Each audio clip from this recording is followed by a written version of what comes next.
Baik, untuk kuliah pagi ini kita mulai dengan ya tentang artificial intelligence. Artificial neural network. Neural network yang disingkat dengan INN ya. Dalam bahasa Indonesia artinya jaringan saraf tiruan. Nah, yang pertama tentu kita akan bahas ini metode apa, karena ini salah satu daripada algoritma yang diandalkan pada metode AI yang akhir-akhir ini cukup banyak digunakan atau diterapkan ke berbagai aplikasi ya. Artificial neural network. Kadang-kadang dibaca neural network saja. Atau kalau di dalam bahasa Indonesia, sering orang membacanya dengan menyebutnya dengan jaringan saraf tiruan ya. JST, kadang-kadang disingkat dengan JST. Baik, ini tentang apa? Nah, jaringan saraf tiruan ini adalah sebuah metode yang meniru dari cara otak manusia berpikir, otak manusia bekerja. Nah, kenapa? Karena ternyata oleh para ahli biologi, otak manusia itu ya setelah dipelajari gitu ya, otak manusia itu terdiri dari sejumlah neuron. Jadi dalam otak kita itu ada sel-sel kecil yang saling berkaitan yang disebut dengan neuron. Ya, neuron adalah bagian terkecil dari otak yang dapat melakukan, nah, neuron itu bisa melakukan penyimpanan, bisa mengolah data gitu ya, semacam mengolah data gitu seperti di komputer. Jadi kalau di komputer itu otak itu fungsinya jadi semacam prosesor ya, neuron. Nah, cuma yang lebih mengagumkannya, jumlah neuron di dalam otak manusia itu banyak sekali. Bisa sampai 80 miliar jumlahnya. Kalau kita anggap itu prosesor, berarti kita bisa mengatakan otak kita itu ada 80 miliar prosesor di dalamnya. Ada 80 miliar neuron di dalamnya. Nah, karena neuronnya banyak, maka antar neuron itu saling berkaitan. Saling terhubung sehingga itu disebut dengan jaringan. Ya, maka disebutlah dia jaringan neuron. Itu yang pertama tentang neuron ya, atau di dalam kata sifatnya jadi neural. Makanya neural network, jaringan saraf. Oke, kita lanjut next. Nah, metode ini terinspirasi dari ilmu biologi. Jadi secara biologi ya dipelajari bahwa otak manusia itu yang tadi terdiri dari neuron. Di dalam satu neuron itu ada bagian-bagian kecil lagi, ada yang namanya dendrit, ada namanya akson ya, ada namanya sinapsis dan sebagainya gitu. Nah, jadi yang disebut dengan terinspirasi dari cara kerja cara kerja otak manusia secara biologis, karena jaringan saraf tiruan ini memang benar-benar menirukan ya, setelah orang biologi mempelajari bagaimana otak manusia bekerja, maka cara kerja otak kita itu ditirukan menggunakan konsep neural network yang akan kita bahas pada hari ini. Nah, apa fungsi neuron di dalam otak manusia? Ini kita bicara sedikit tentang ilmu biologinya. Ya, fungsinya untuk memproses informasi. Seperti sebuah prosesor yang sederhana di mana masing-masing sel atau masing-masing neuron itu saling berinteraksi. Di dalam otak kita itu neuron-neuronnya itu saling berinteraksi. Di dalam setiap neuron ada namanya satu nukleus ya, atau namanya soma. Nanti Anda buka lagi ya pelajaran biologi ya, yang bertugas untuk memproses informasi. Di mana informasi itu dikirim melalui sebuah jalur namanya akson ya, namanya akson. Nah, di dalam otak manusia itu jumlah neuronnya sekitar 10 pangkat 12 neuron. 10 pangkat 12 neuron dan 6 kali 10 pangkat 18 sinapsis ya, sinapsis yang tadi. Nah, informasi yang dikirimkan dari satu neuron ke neuron lain itu berupa sebuah threshold. Threshold itu semacam batas ambang. Jadi kalau informasinya melebihi sesuatu nilai, itu dianggap ada informasi yang dikirimkan. Kalau tidak, berarti tidak ada.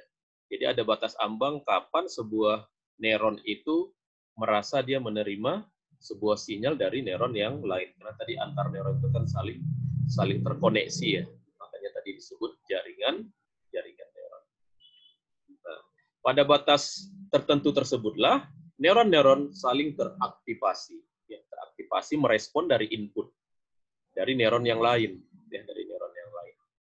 Nah, dari situlah dipelajari oleh orang biologi secara fisiknya bahwa otak manusia itu dengan cara seperti itulah otak kita memiliki kemampuan untuk belajar dan beradaptasi.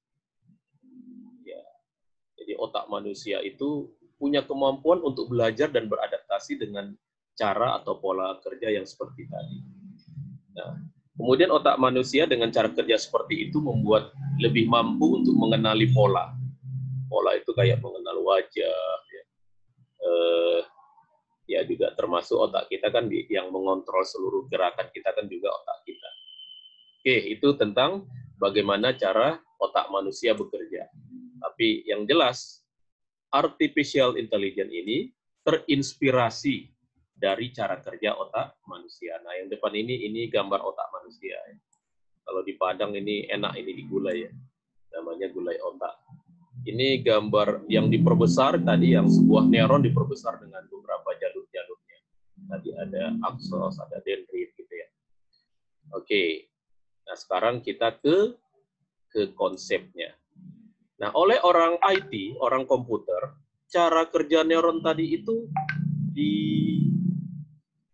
dibuatkan struktur bagaimana supaya bisa diimplementasikan ke dalam program. Nah, yang pertama kali membuat gagasan itu secara matematis.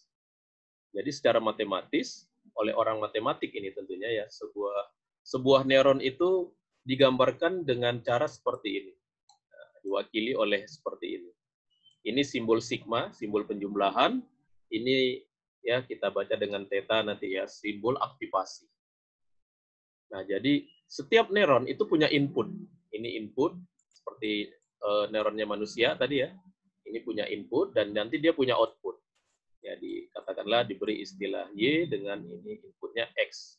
Kalau ada 2, X1, X2. Nah, input ini masuk ke sebuah fungsi matematik yang disebut dengan fungsi sigma. Ini gambar E ini fungsi sigma ya. Nah, selain ada input, ada output, di dalam setiap neuron ada namanya bobot. Nah, ini yang penting. Ya, di dalam setiap neuron itu ada bobot. Ada 2 jenis bobot, ada bobot input, ada bobot bias. Bobot input itu ini, W1 dengan W2. Ini bobot input. Istilahnya W1, W2 ya, W1, W2. Jadi ada W1, ada W2. Ini B. B itu adalah bobot bias. W ini singkatan dari wake, ya. Bobot input, ini B bias. Nah, kemudian output dari fungsi sigma ini biasanya disebut A dengan A kecil. Nah, A kecil di mana secara matematik nilai A itu adalah nilai W1 dikali X1, nilai W1, karena sigma ya, W1 dikali X1, plus nilai W2 dikali X2. Itu secara perhitungannya, makanya pakai menggunakan sigma ya, karena sigma itu penjumlahan. Penjumlahan dari beberapa perkalian. Dalam hal ini W1 dengan X1. Nah, ini ya, ini dia rumusnya. W1 kali X1 plus W2 kali X2. Nah, ini tulisan matematik seperti ini, di matematik itu boleh digantikan dengan tanda sigma.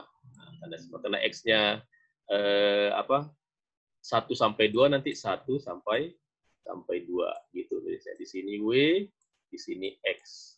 Ya, kalau di sini I, ini I, maka nanti ini WI kali XI. Nah, gitu nanti secara matematiknya. Oke, itu namanya fungsi sigma yang terdapat di dalam setiap neuron. Nah, kemudian di outputnya, sebelum output ada namanya fungsi aktivasi. Proses aktivasi. Disimbolkan dengan simbol ini. Dengan simbol theta. Namanya fungsi aktivasi. Fungsinya adalah untuk menentukan apakah output ini berisi nilai tertentu atau tidak. Jadi dia menentukan nilai ambang, persis seperti cara kerja otak manusia tadi. Ya, pada ambang tertentu,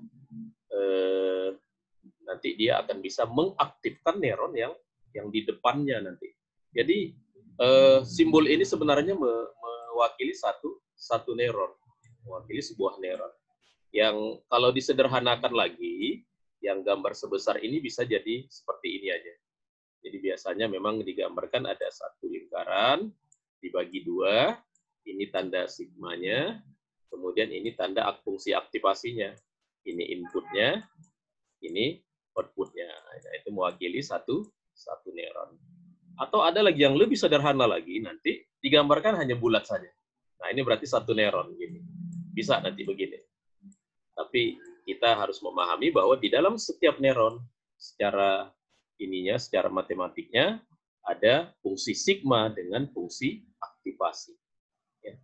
Ada fungsi sigma, ada fungsi aktivasi. Nah, begitu setiap neuron diwakili secara matematik. Nah, karena bisa dinotasikan secara matematik, berarti bisa juga kita buatkan di dalam bentuk program. Nah, cuma nanti jumlah neuronnya nggak satu. Bisa 2, 3, 5, bisa puluhan, bahkan bisa ratusan neuron yang kita implementasikan dalam bentuk program komputer. Saling terkait antar neuron itu, supaya dia disebut jaringan neuron. Karena jaringan itu kan saling terkaitnya beberapa simpul-simpul atau beberapa komponen. Nah, seperti itulah penjelasan tentang sebuah neuron secara matematisnya, dan tentu nanti begitu juga nanti implementasinya di dalam program-program. Nah, kemudian di dalam setiap neuron tadi ada fungsi aktivasi. Sini tadi. Nah, fungsi aktivasi ini kadang-kadang disebut juga ini fungsi transfer. Jadi fungsi aktivasi sering juga disebut fungsi transfer. Nah, fungsi transfer itu macam-macam. Ya. Ada fungsi transfer yang seperti ini. Ini gimana bacanya? Ini artinya jika nilai A sudah lebih dari 0, maka langsung nilainya jadi 1. Tapi kalau sebelum 0, nilainya 0. Nah, gitu. Jadi nilai A akan 0 kalau N-nya lebih kecil dari 0. Nilai A-nya 1 jika N-nya lebih besar dari 0. Nah, ini biasanya disebut fungsi Hartlim. Ya. Fungsi Hartlim. Fungsi Hartlim ini saya menggunakan notasi MATLAB. Ya. MATLAB itu salah satu program yang di dalamnya berisi fungsi-fungsi untuk program neuron ini cukup lengkap. Jadi pertemuan pertama kan kita sudah bahas salah satu program yang sering digunakan untuk mencobakan metode-metode AI ini ya MATLAB ya, yang kita tinggal pakai. Nah ini contohnya saya ambilkan istilah di MATLAB ada fungsi transfer namanya Hartlim. Nah fungsi transfer lain banyak. Bisa macam-macam ya, bisa ini yang tadi Hartlim tadi itu singkatan dari hard limit ya, Hartlim atau fungsi simetrik Hartlim atau fungsi linier, ada fungsi saturasi, ada fungsi yang melengkung ya, fungsi sigma dan sebagainya. Ini semua bisa digunakan menjadi fungsi aktivasi pada sebuah neuron. Nah, kemudian arsitektur. Nah, arsitektur jaringan saraf yang paling utama itu ada 3. Ada yang single layer, ada yang multi layer, ada yang recurrent. Ya, single layer, multi layer, recurrent.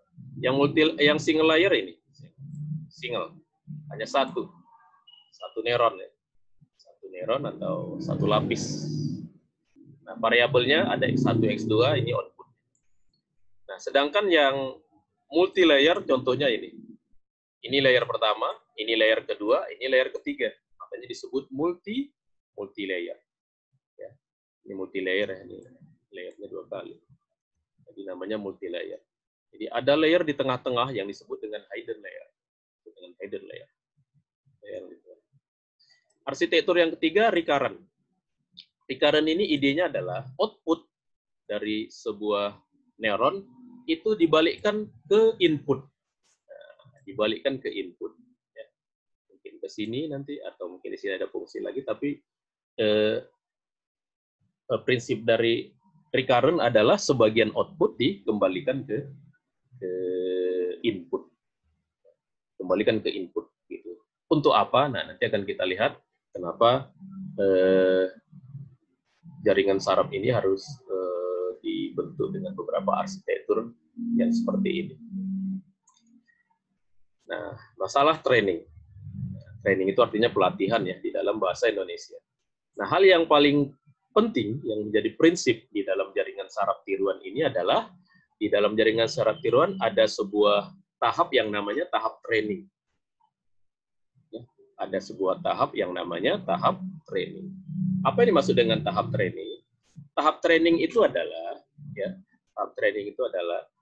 proses selama sebuah jaringan neural itu sedang dibangun. Jadi jaringan neural itu pertama kita tentukan arsitektur kita pilih arsitekturnya atau kita bangun jaringannya, kemudian kita lakukan training untuk mendapatkan bentuk yang paling pas sehingga sebuah sistem jaringan neural yang sudah kita bangun itu bisa digunakan. Jadi ada prosesnya namanya training. Nah, secara teknis, proses training itu adalah mengubah nilai bobot yang tadi saya sebutkan di awal, ada bobot input dengan bobot bias.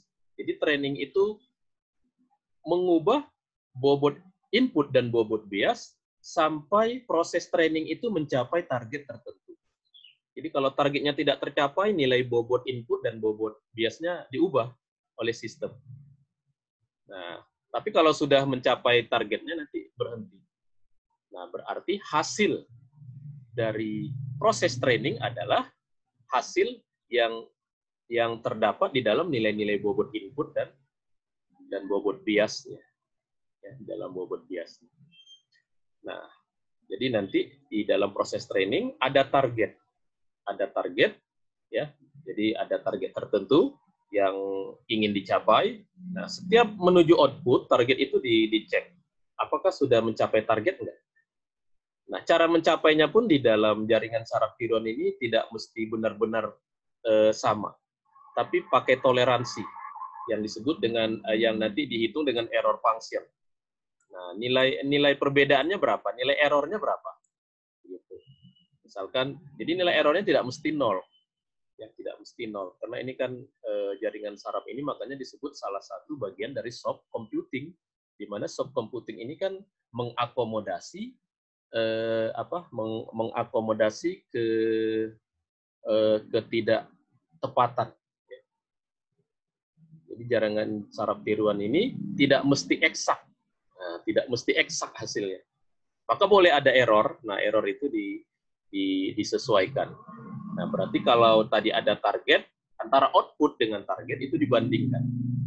Ya, kalau misalkan errornya itu sekitar 0,001 atau bahkan 0,01 gitu, bisa jadi diberi toleransi yang agak besar, nah itu nanti diizinkan. Jadi makanya ini disebut ini bukan metode yang memang eksak. Ya, bukan hasilnya bukan harus tepat sebesar nilai yang kita tentukan, tetapi di punya toleransi kesalahan. Ya, toleransi kesalahan. Atau dalam istilah lain disebut galat. Ada galatnya ya, ada error yang dimaklumi gitu. Selama proses training berlangsung. Nah, training ini sendiri di dalam jaringan saraf tiruan itu ada dua jenis. Ada yang supervised, ada yang unsupervised. Nah, kalau supervised ini kan artinya terbimbing. Jadi proses trainingnya itu terbimbing. Sedangkan unsupervised, proses trainingnya tidak terbimbing. Ini nanti apa bedanya? Kalau trainingnya menggunakan supervised, berarti selama training berlangsung itu ada target yang menjadi pembanding. Yang menjadi pembanding antara output dan target tadi. Yang tadi saya sebutkan. Nah, training yang seperti itu disebut training supervised. Training yang terbimbing. Terbimbing oleh adanya targetnya. Ada target yang menjadi acuan, apakah proses training itu sudah selesai atau belum. Nah, yang kedua ada training yang unsupervised, yang tidak pakai target. Tidak pakai target ya.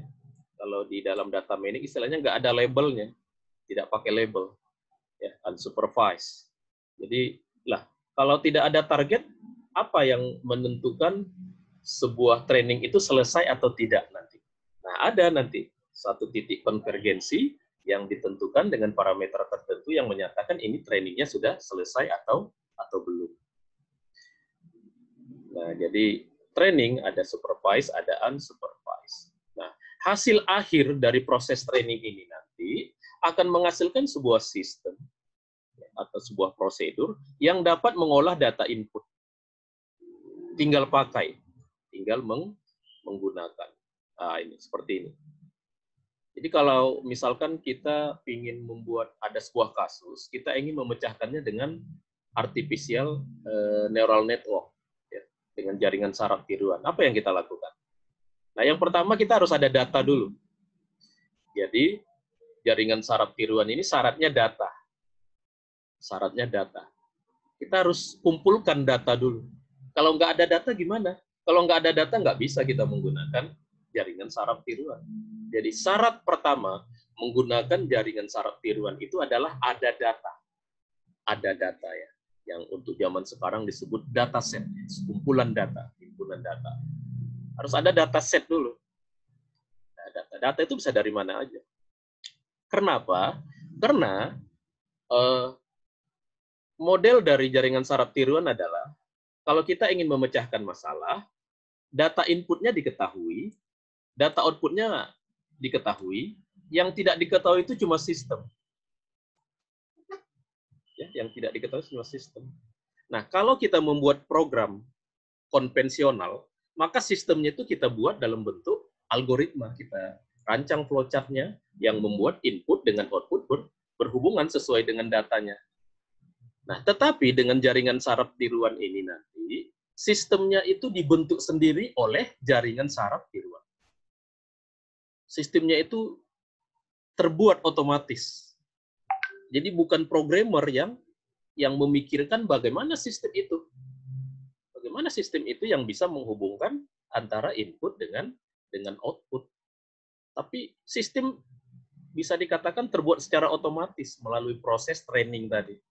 Ya, makanya syaratnya apa? Syaratnya harus ada input dan output, itu data. Harus ada data dulu. Ya, harus ada data. Jadi kalau nanti Anda ingin membuat program yang programnya menggunakan jaringan saraf tiruan, ya harus ada data dulu. Kalau nggak ada data, nggak bisa. Karena dia semacam data driven, ya, sistem yang digerakkan oleh data. Ya, contoh lain sistem yang digerakkan oleh data itu seperti data mining. Ya, kalau Anda pernah dengar, ada sebuah bidang saat ini yang juga lagi rame-ramenya, yaitu data mining. Data mining itu juga butuh data.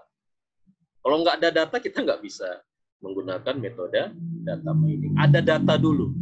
Sehingga kalau sekarang lagi ujian-ujian cari judul skripsi gitu, nah, sering pembimbing itu nanya, data kamu apa? Kamu punya data nggak? Nah, begitu. Kalau punya data, maka kita arahkan metodenya nanti pakai jaringan saraf tiruan atau pakai data mining. Kalau ada data. Oh Pak, saya nggak punya data. Kalau nggak punya data ya berarti kita menggunakan metode lain, bisa menggunakan fuzzy ya, atau menggunakan algoritma yang lain. Jadi setiap algoritma di dunia di pemrograman sekarang ya, di dunia komputer itu untuk ada kriteria tertentu, ada perbedaan. Kasus mana yang cocok pakai algoritma ini, kasus mana yang cocok pakai algoritma yang lain. Oke, nah sekarang kalau saya mau membuat sebuah program yang pemecahannya pakai artificial intelligence. Apa langkah yang saya lakukan? Nah, itu tadi. Yang pertama ini, menyiapkan data dulu. Ayo, datanya dulu disiapkan. Data itu bisa data input, bisa data output. Kalau untuk kasus supervised learning ya. Tapi kalau untuk kasus unsupervised, hanya butuh data input aja. Data output nggak perlu. Karena nanti data output itu jadi target. Itu yang jadi label ya, kalau di dalam istilah datasetnya itu labelnya. Ya, outputnya. Ya. Jadi ada data dulu. Data itu dari mana, Pak? Wah, data itu sekarang banyak sekali. Dari mana? Ya, di setiap sistem IT itu data itu justru bertumpuk. Ya, data itu bertumpuk dan kebanyakan tidak digunakan. Ya, data yang sudah lewat kebanyakan dibuang aja ya. Untuk apa? Nah, selama ini datanya tidak digunakan. Begitu ada sebuah bidang yang namanya data mining, nah disitulah data itu baru berguna.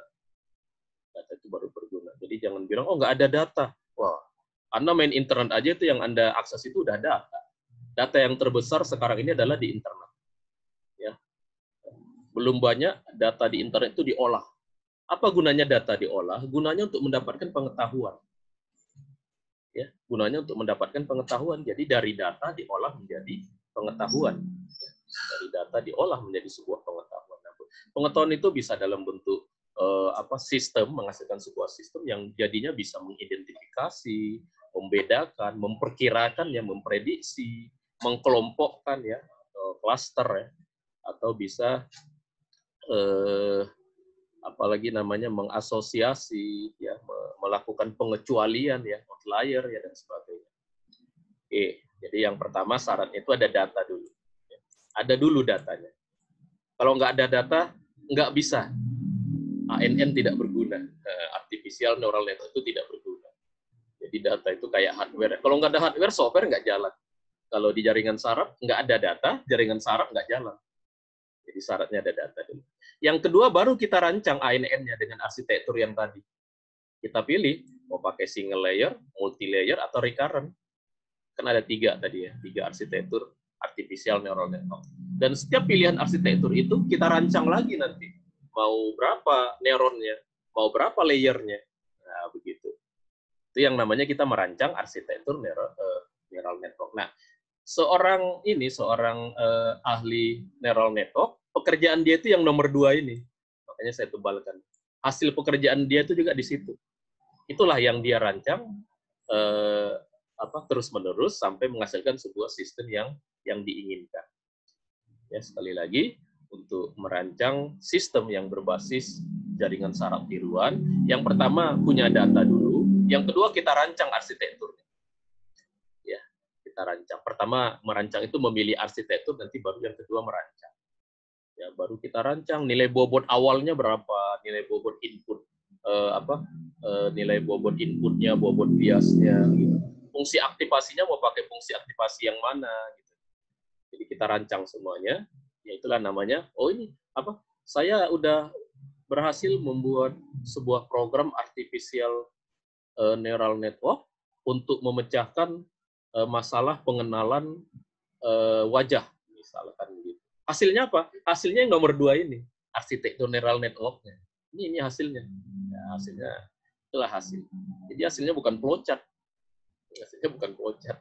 Kenapa? Karena kan ini sistem AI itu sistem yang sistemnya bukan dibuatkan flowchart-nya oleh programmer. Di awal-awal kuliah kita kan begitu. Sistem AI itu sistemnya itu terkreat oleh yang bukan programmer.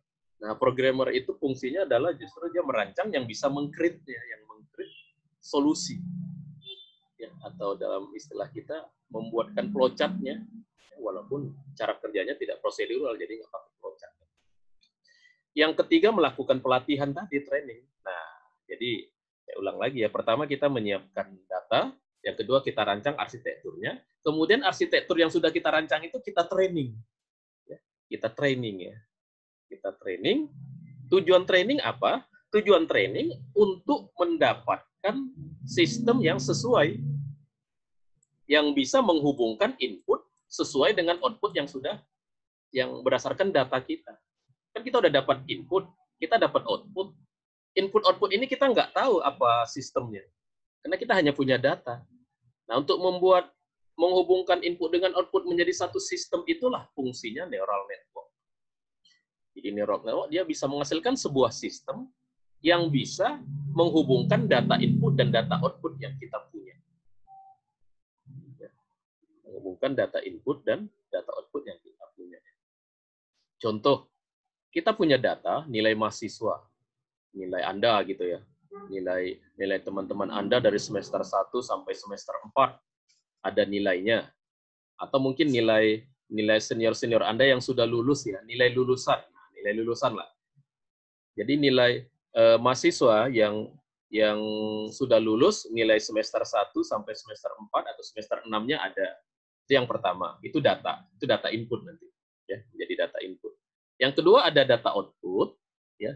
Yang kedua ada data output, mahasiswa ini lulusnya tepat waktu atau tidak. Ya. Tepat waktu itu kan kalau S1 4 tahun ya, kalau yang B3 3 tahun. Nah, mahasiswa ini tepat waktu atau tidak. Jadi kan ada dua data, ya. Ada dua data yang menghubungkan ada dua data yang berasal dari orang yang sama.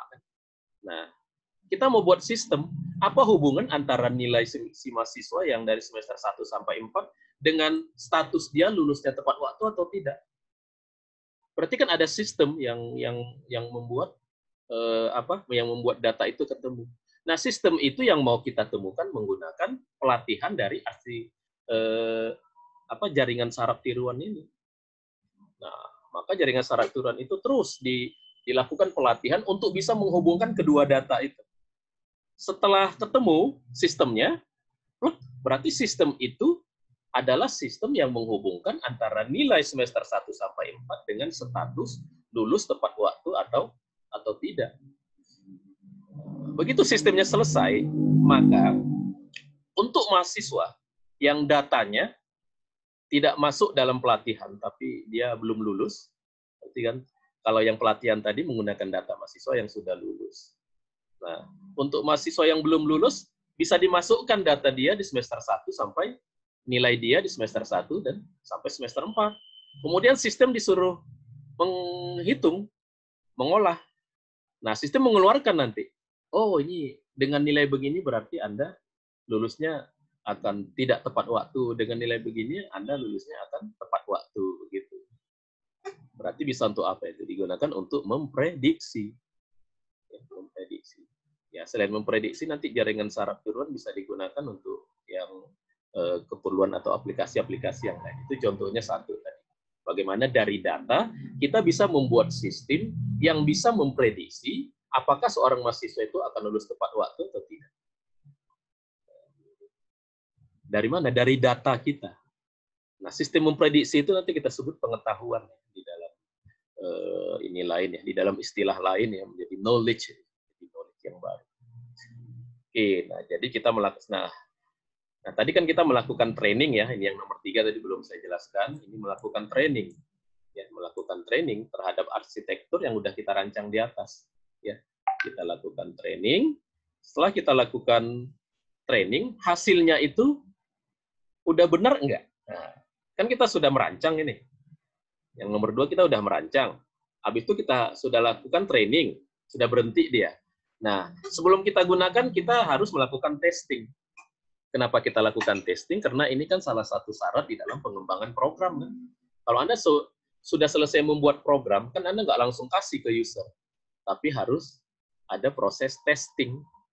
Ya nggak? Di dalam membuat program kan ada testing ya, sebelum didistribusikan ke pengguna. Nah, di testing dulu. Apakah sistem yang dibangun oleh artificial neural network ini berapa persen validasinya? Ya, keakuratannya. Akurat nggak? Nah, kita bisa testing.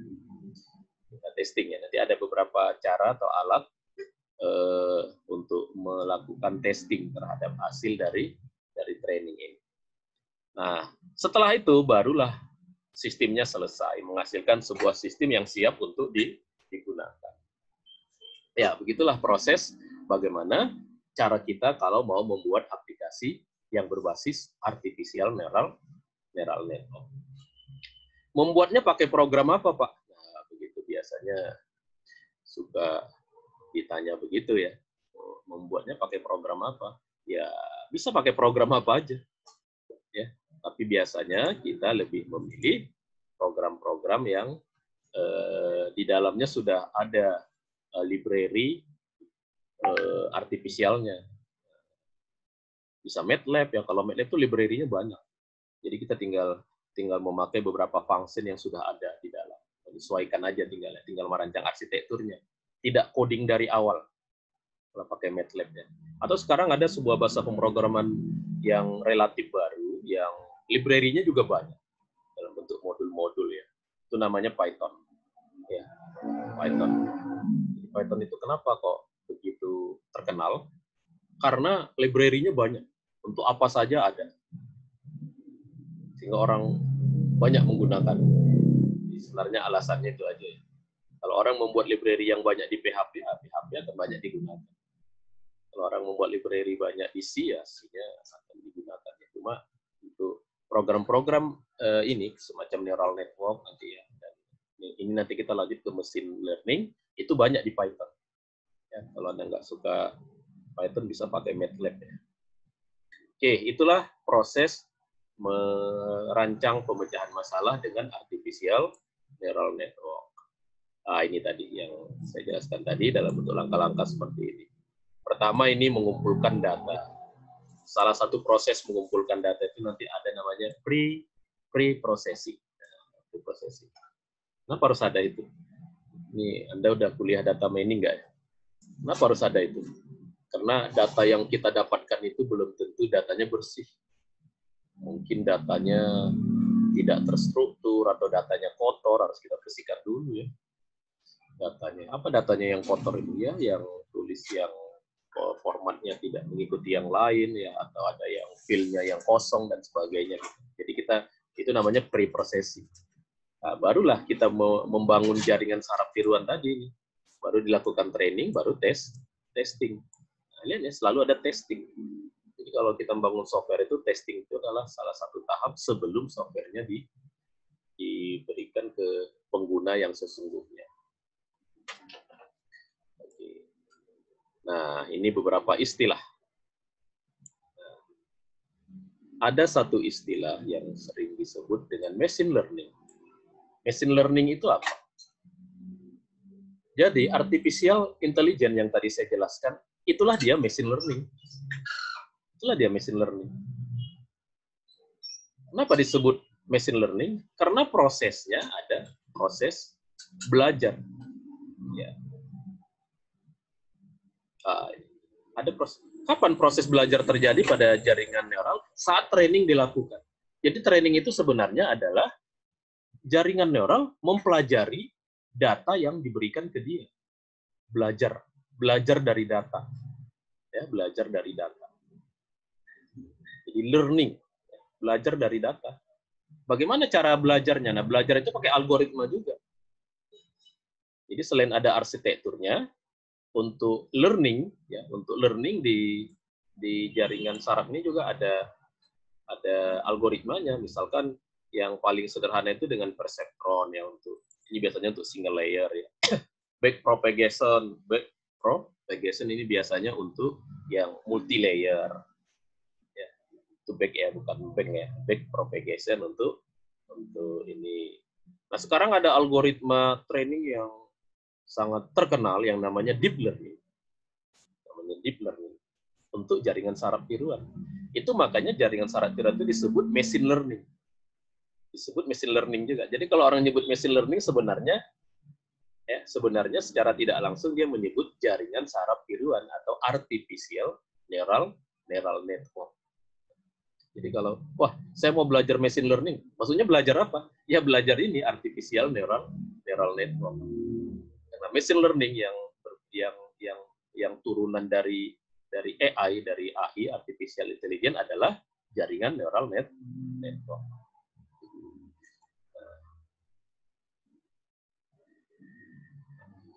Apa bedanya machine learning dengan deep learning? Deep learning ini adalah bagian dari machine learning.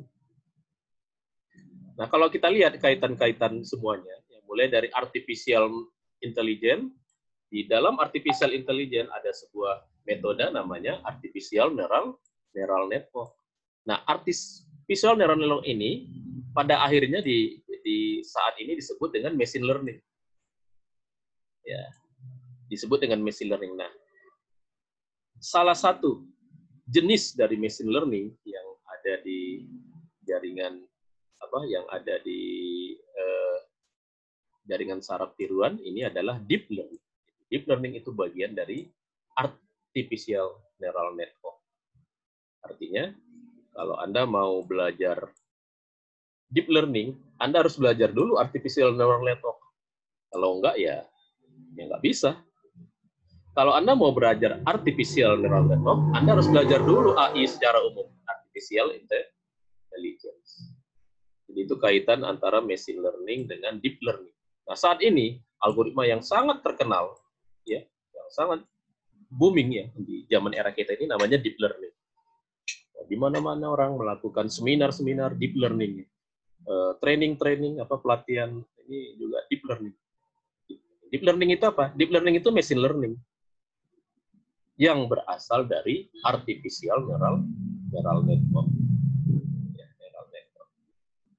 Oke, jadi secara penggambaran seperti ini. Ini deep learning masuk ke dalam artificial neural network. Nah, yang warna oranye ini machine learning ya, machine learning ya. Ya.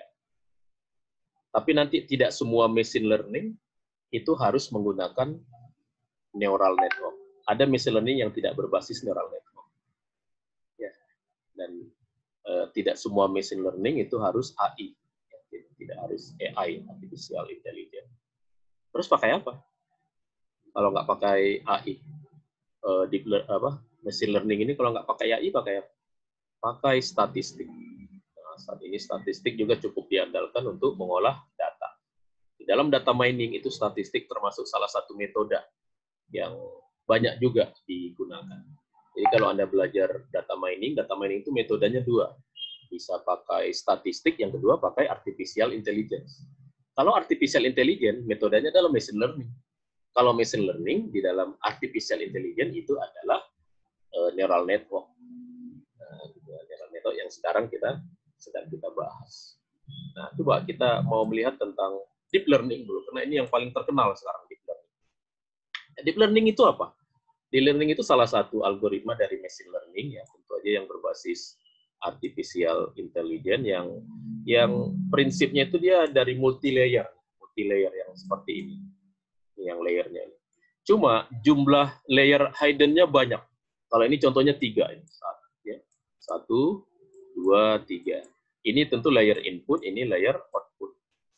Jadi deep learning itu merupakan turunan dari multi layer.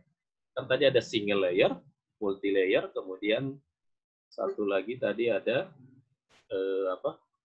recurrent ya, recurrent. Jadi yang deep learning ini adalah salah satu pengembangan dari multi layer. Nah, multi layer. Minimal multi layernya dia yang layer hidden-nya minimal 3. Semakin banyak, semakin presisi. Semakin banyak, semakin presisi.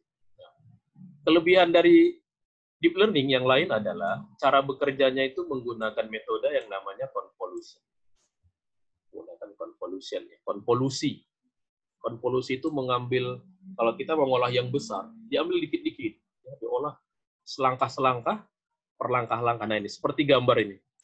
Seperti gambar yang animasi di bawah ini. Nah, jadi ini namanya proses konvolusi. Proses konvolusi. Jadi kalau mau mengolah data sebesar ini, ya, data sebesar ini, maka datanya itu pertama diambil sebagian, nanti diambil lagi sebagian, tetapi setiap bagian yang diambil itu saling berkaitan, masih berkaitan, nggak lepas. Ya. Kalau data seperti ini, saya ambil ini, kemudian saya ambil ini kan datanya lepas. Di dalam konvolusi kita ngambil datanya, nah begini, itu digeser pelan-pelan. Itu namanya konvolusi. Nah, konvolusi ini adalah metode yang digunakan pada deep learning. Inilah yang membuat beserta dengan multi layernya yang dibantu oleh pembelajaran dengan deep learning yang membuat deep learning ini menjadi sangat andal untuk misalkan untuk menganalisa foto, gambar ya, atau wajah. Ya, misalkan ini contohnya wajah si ini ya, wajah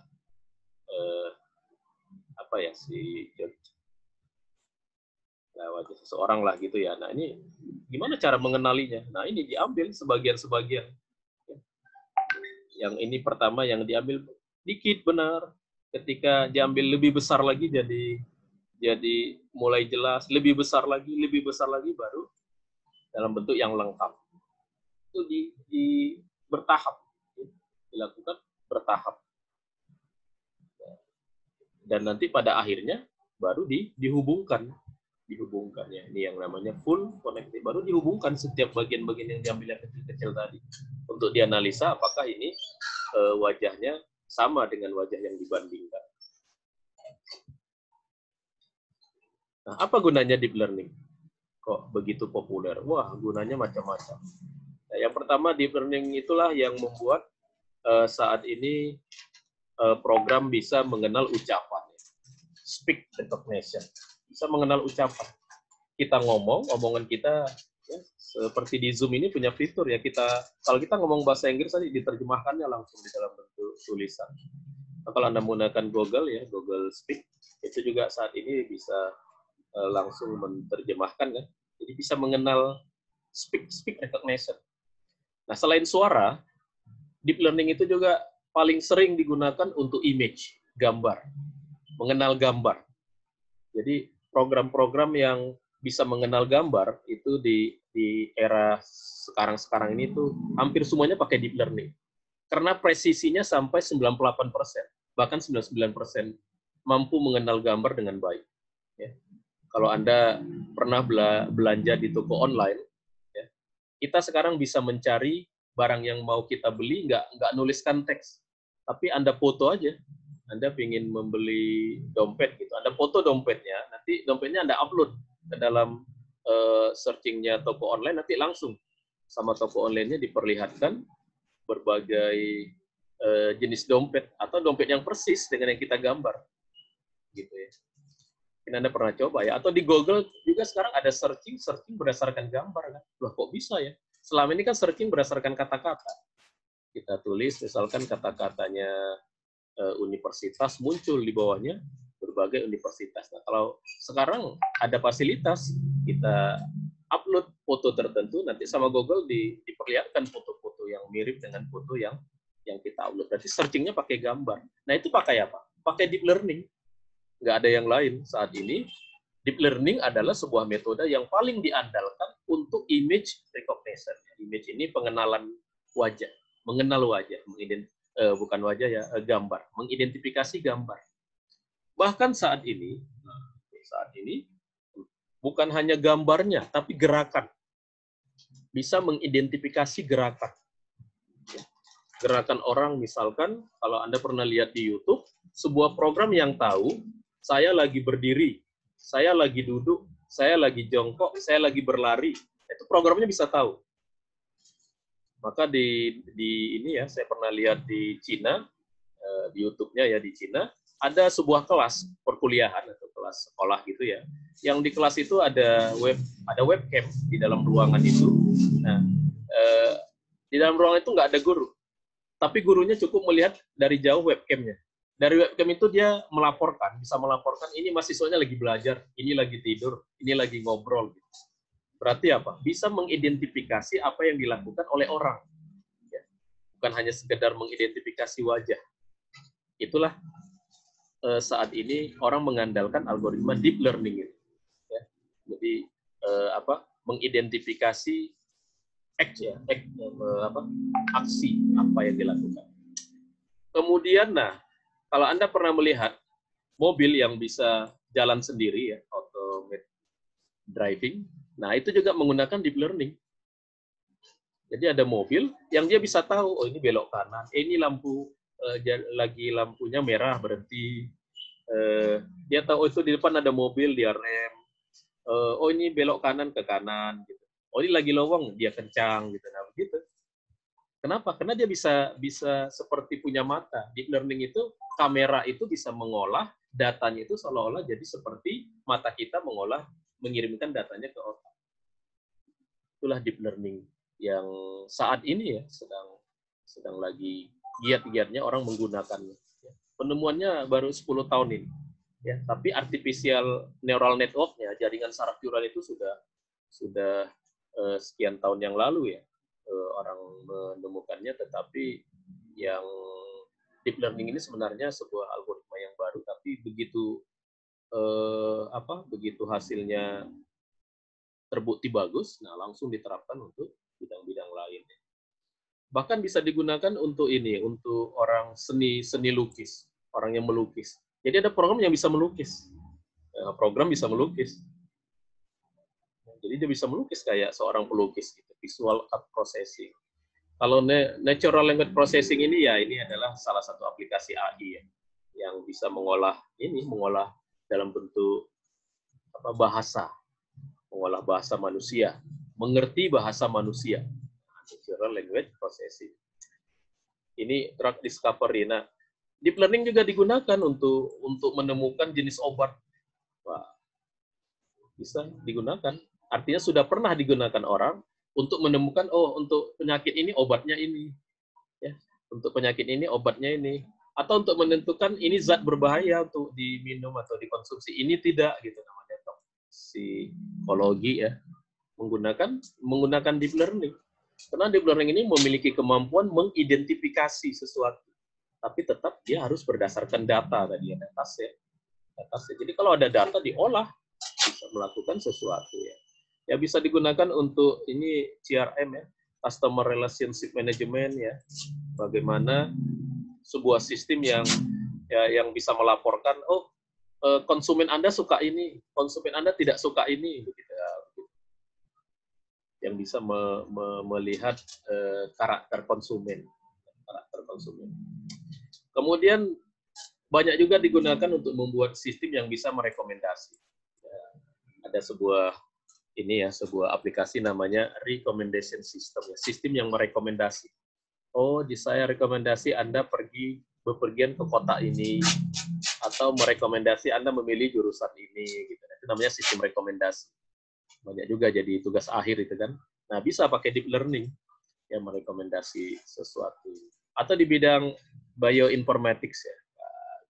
Bioinformatik inilah gabungan antara biologi dengan informatika ya. Ya, ini itu ada kaitannya dengan di bidang kesehatan.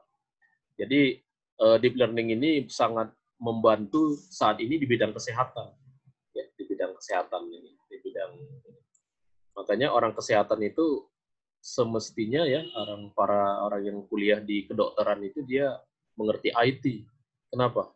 Karena program-program IT sekarang banyak membantu pekerjaan-pekerjaan di bidang kedokteran. Mestinya ada jurusan dokter IT, dokter tapi dia bisa buat software. Kenapa? Karena berbagai analisa, diagnosa yang dilakukan oleh dokter, itu orang sudah buat berbasis software. Ya.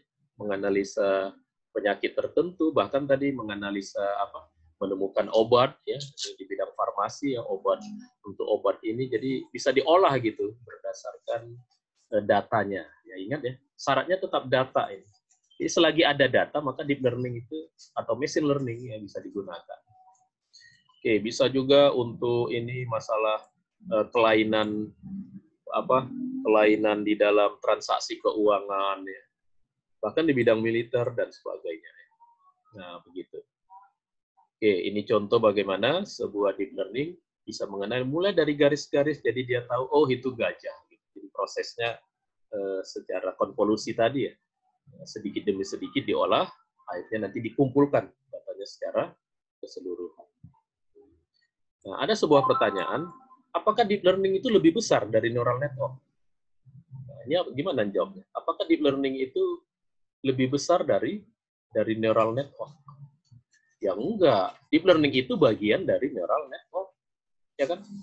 Deep learning itu bagian dari neural network. Seperti halnya neural network bagian dari artificial intelligence. Bukan lebih besar. Bahasa yang lebih tepatnya lebih populer. Jadi untuk saat ini, deep learning lebih populer. Orang lebih mengenal istilah deep learning ketimbang istilah neural network. Bahkan sebenarnya istilah machine learning untuk di kita itu lebih populer. Machine learning ya, ini machine learning. Nah, gitu. Tapi kalau secara dunia, deep learning itu paling populer sekarang. Ya kalau Anda ketik aja kata-kata deep learning di Google atau di YouTube, wah langsung itu hasilnya banyak sekali. Karena memang orang-orang IT, orang-orang software engineer, di mana-mana itu membicarakan tentang deep learning yang fungsinya dan hasilnya memang sudah terbukti bagus deep learning ini. Ya dengan untuk kegunaan yang tadi udah kita bahas. Nah, kenapa deep learning ini bagus? Deep learning itu bagus untuk yang datanya besar.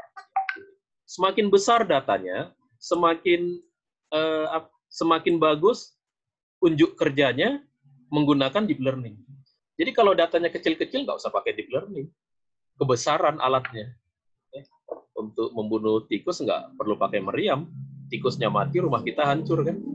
Jadi kalau untuk masalah-masalah kecil, ya gunakan saja model learning yang lama ya, older learning algorithm. Nggak usah deep learning yang ini memang sudah. Deep learning itu kalau kita di masa training itu dia butuh hardware yang kuat, ya, yang besar, memori yang besar, CPU yang besar. Ya. Riset-riset orang yang menggunakan deep learning itu nggak bisa pakai komputer biasa. Karena trainingnya bisa 3 hari, baru programnya selesai. Udah 3 hari kita perbaiki lagi. Belum tentu benar, nanti training lagi. Jadi yang tadi ada proses training itu waktunya nggak sebentar. Waktunya bisa lama. Makanya orang kalau menggunakan deep learning harus pakai komputer yang super cepat. Ya. Yang kalau di perguruan tinggi yang memang fokus kepada deep learning, mereka menyediakan sebuah komputer yang harganya bisa ratusan juta, bahkan miliaran. Ya, kita pernah berkunjung ke Universitas Indonesia, di lab deep learning-nya itu komputernya prosesornya 4, harganya miliaran yang dibeli oleh UI ya waktu itu ya. Ada yang bantuan dari Jepang harganya 400-an juta. Jadi memang untuk proses trainingnya tidak menggunakan komputer yang biasa ini deep learning. Nah kalau kita nggak punya alat-alat yang seperti prosesor dengan CPU yang besar, kalau kita tetap mau mencobakan aplikasi deep learning, kita bisa menyewa prosesor yang ada, menyewa CPU atau menggunakan CPU yang ada di internet. Kan sekarang banyak tuh perusahaan-perusahaan besar menjual CPU-nya untuk pelatihan, untuk training dari learning yang dilakukan oleh software kita ya. Ya seperti Google kan ada itu ya, Amazon ya dengan AWS-nya ya, Microsoft ya, Microsoft Azure dan sebagainya, itu mereka menjual CPU. Menjual CPU untuk apa? Untuk menjalankan program kita. Nah, untuk apa menjalankan program kita? Untuk melakukan training, menjalankan trainingnya aja. Karena kan setelah proses training selesai, udah. Kita kan hanya training itu aja yang lama. Begitu programnya jadi, programnya kita ambil itu kita jalankan di program, seperti program biasa. Tapi yang membuat lama itu adalah proses trainingnya. Proses trainingnya. Karena apa? Apalagi dia lebih efektif digunakan untuk mengolah data yang besar. Ya. Semakin besar datanya, dia semakin performanya semakin bagus. Jadi bukan lebih populer ya. Nah, ada lagi istilah, apa sih bedanya Pak machine learning, artificial intelligence dengan data mining? Nah, ini juga membingungkan kadang-kadang. Kenapa? Karena banyak irisannya. Ini kalau dalam himpunan banyak irisannya. Machine learning, data mining. Ya, data mining ini juga merupakan bidang yang saat ini juga ya lagi naik ya ininya, penggunaannya data mining. Kalau Anda mau jadi programmer, Anda seorang programmer data mining, kadang-kadang disebut data science, wah itu laku sekarang. Kenapa? Karena programmer yang paling banyak dibutuhkan sekarang adalah yang bisa mengolah data. Data di mana? Data di perusahaan, data di internet, data di mana-mana ya, data di mana-mana. Karena orang sekarang kan menjual data sebenarnya. Nah, kenapa data itu dijual atau berharga? Karena sudah ada alat untuk mengolah data. Pakai apa? Pakai data mining. Nah, itulah data mining. Mengolahnya gimana? Mengolahnya bisa pakai metode statistik, bisa pakai machine learning. Machine learning-nya yang mana? Machine learning-nya bisa machine learning yang ada di AI, yang ada di AI. Yang tadi contohnya adalah deep learning atau artificial intelligence. Ini memang saling beririsan, tapi berbeda. Berbeda, jangan salah sebut nanti ya, berbeda. Dan data mining itu tidak mesti AI, ya, tidak mesti artificial intelligence. Sama halnya dengan machine learning itu tidak mesti AI. Ya, machine learning bisa ada metode machine learning yang hanya berdasarkan statistik, berdasarkan perhitungan statistik, tapi nggak masuk dia ke dalam kelompok artificial intelligence. Seperti itu. Ya, ini untuk beberapa istilah supaya tidak bercampur baur ya. Nah, itu yang untuk bahan kita tentang artificial neural network. Ya, tentang untuk ini proses perhitungan ya, kita mulai dari sini. Nah, yang ini nanti ya, itu yang nanti di modul kita yang ke-12 ya, modul ke-12 itu nanti perhitungan. Nanti saya kirimkan modulnya untuk pertemuan yang ke-12. Baik, untuk yang modul ini berarti saya tutup dulu sampai di sini.